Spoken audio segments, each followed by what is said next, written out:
এই জায়গায় এসে সব টাকা শেষ হয়ে যায়। এটা কোন জায়গায় জানেন?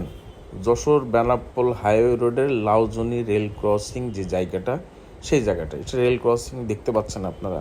কিন্তু একটা আশ্চর্যজনক বিষয় হচ্ছে, এমন একটা গুরুত্বপূর্ণ সড়ক এবং এটা বাংলাদেশের কিন্তু সেরা একটা শহর। কারণ হচ্ছে যে বেনাপোল হচ্ছে বাংলাদেশের সবচেয়ে বড় স্থলবন্দর। আপনারা দেখেন, খেয়াল করেন যে লাউজনি রেল ক্রসিংয়ের এখানে একটা ডিভাইডার ফেলানো আছে। আপনারা দেখলে বুঝতে পারবেন যে এখানে একটা ড্রাম দেওয়া আছে। এখন এটা যশোর সদর উপজেলার ভিতরে কিছুটা এবং ঝিগরগাছা উপজেলার ভিতরে অর্ধেক। তো এখানে যে রেল ক্রসিং, সেখানে একটা ডিভাইডার, এটা ডিভাইডার বলা যায় না, এটা একটা সিমেন্টের দলা বলা যায়। এবং আপনারা বিশ্বাস করবেন কিনা জানি না, এখানে কিন্তু প্রতিনিয়ত অ্যাক্সিডেন্ট হচ্ছে এই ছোট্ট একটা এই সিমেন্টের দলা ফেলে রাখার কারণে। এটা ডিভাইডার হতে পারে না।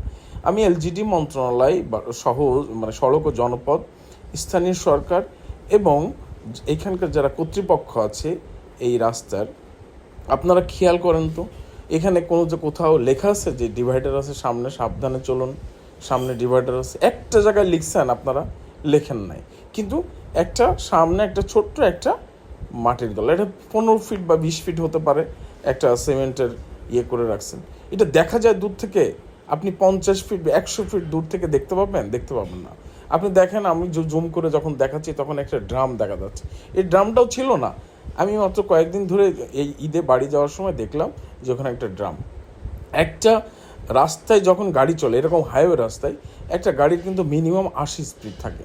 আপনি 100 ফিট আগে যদি বা 50 ফিট আগে যদি এরকম একটা জায়গা দেখেন, এবং আপনি বুঝতে পারবেন না যে এখানে ডিভাইডার।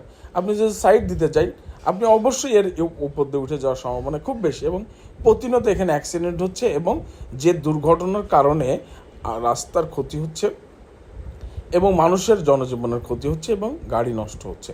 অনেক সময় মানুষ কিন্তু জীবনও হারাচ্ছে, অনেক অনেক অ্যাক্সিডেন্ট হচ্ছে এখানে। তো যারা এখানে কর্তব্যরত, দায়িত্বরত আছেন, তাদের কি একটু মনে হয় না, এখানকার যদি একজন রিক্সাওয়ালা, ভ্যানওয়ালা এবং কৃষক কেউ ডেকে নিয়ে আসেন যে এই যে জিনিসটা আপনারা দিচ্ছেন, যে জিনিসটা ঠিকঠাক মতো হয়েছে কিনা এবং কিভাবে দেওয়া উচিত? আপনাদের মতো ইঞ্জিনিয়ারও দরকার নেই, এত বড় ইঞ্জিনিয়ার দরকার নেই।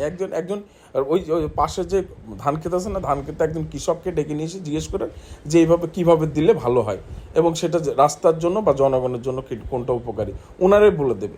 আপনার বলা লাগবে না, কারণ আপনারা তো দেখতেছি আজকে অনেক দিন ধরে এখানে স্থানীয় অনেক সাংবাদিক, জনপ্রতিনিধি এবং সমাজ সচেতন মানবাধিকার কর্মী অনেকে এই ব্যাপারটা লিখছে, কিন্তু খেয়ালই করে না, কেউ দেখে না এবং এইটার কোনো গুরুত্বই কেউ দেয় না। আপনারা দেখেন যে এর দূর থেকে এখানে দেখেন কোথাও কোনো সাইনবোর্ড নাই, একটা নির্দেশনা নেই যে সামনে ডিভাইডার আছে। এই রাত্রেবেলা আপনি কিছু দেখতে পাবেন ওখানে কি আছে? আপনি সন্ধ্যার পরে তো কিছুই দেখা যায় না যে ওখানে কি আছে, ডিভাইডার না কি, কিছু দেখবেন। Accident must. আপনার কি অ্যাক্সিডেন্ট করার জন্য এটা রেখে দিচ্ছেন? ডিভাইডার কি এরকম হয়? এই ছোট্ট ডিভাইডার হয়? ছোট ডিভাইডার হয়? কোথাও এরকম ডিভাইডার আছে? আর ডিভাইডার থাকলে সেখানে নির্দেশনা থাকবে না? আপনি আগে নির্দেশনা দিবেন না? হয় ডিভাইডারটা তুলে দেওয়া উচিত, না হলে যথাযথ নিয়ম মেনে একটা ডিভাইডার দেবেন এবং একটু বড় ডিভাইডার দেওয়া উচিত। ঠিক আছে, বুঝলাম ওখানে রেল ক্রসিং, দুর্ঘটনা হতে পারে, হতে পারে, তো ডিভাইডারটা ঠিকঠাক মতো দেন।